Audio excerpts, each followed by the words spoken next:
Vlog číslo 2, přátelé. Ano, pokračuju v této krasojízdě na YouTube a dneska vás zdravím z Kukuřičného pole, které už to má trošku za sebou, protože je konec sezóny, ale řekl jsem si, že kdy jindy začít vlog než v nějakém zajímavém místě, takže startujeme.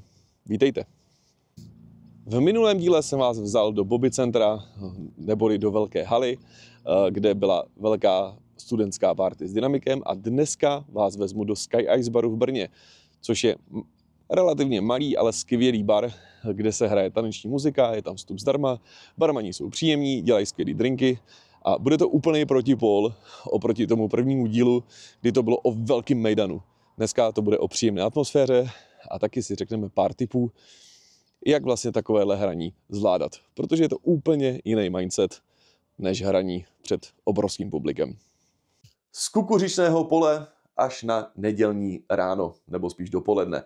Díky všem, kteří jste se zastavili do Sky Ice baru. Samozřejmě v průběhu tohoto vlogu vám dám sem pár záběrů ze včerejšího večera. Bohužel se mi nepovedlo natočit toho nějak extra moc, takže bude to jenom opravdu pár záběrů. A taky velký dík Karlovi, který přijel až z Hulína, což je kousek od Přerova.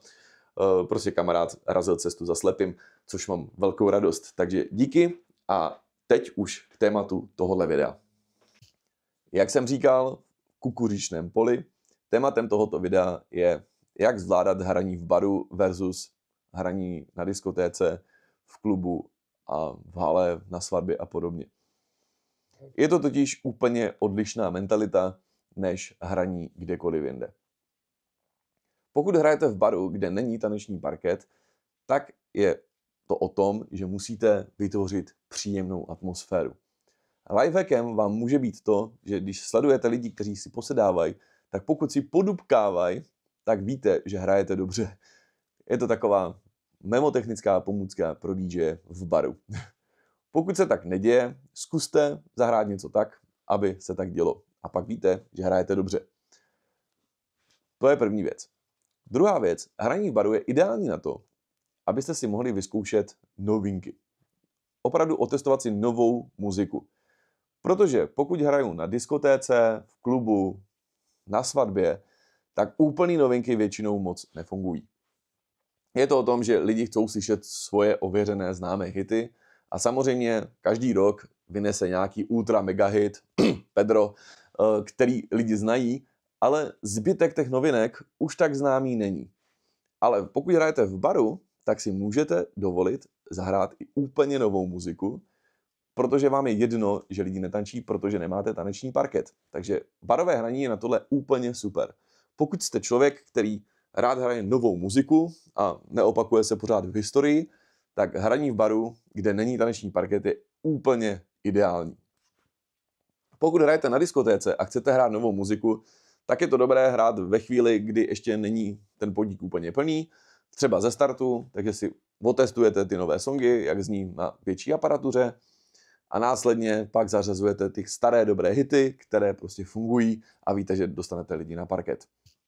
3 tipy, jak vylepšit svoje hraní. Za prvé, vžijte se do role zákazníka. Zkuste si představit, jak byste se cítili, pokud přijdete do baru, kde vy zrovna hrajete, tak jak by ten večer asi měl vypadat.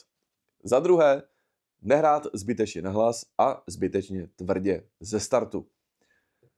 Nikdo nechce přijít do baru, kde to řežete hned v 9 večer, protože to nemá smysl. Lidi nejsou naladění, večer má mít nějaký hudební vývoj. Takže body 1 a 2 jsou poměrně podobné.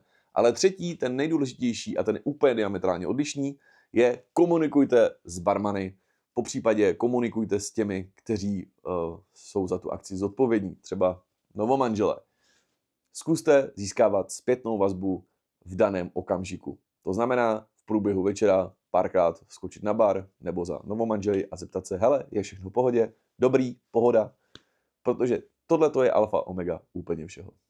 OK, tohle byl vlog číslo 2. Pokud se vám téma líbilo, hoďte like a komentář. Pokud ne, tak se na dislike vykašlete a díky moc za sledování a zase příště. Čau.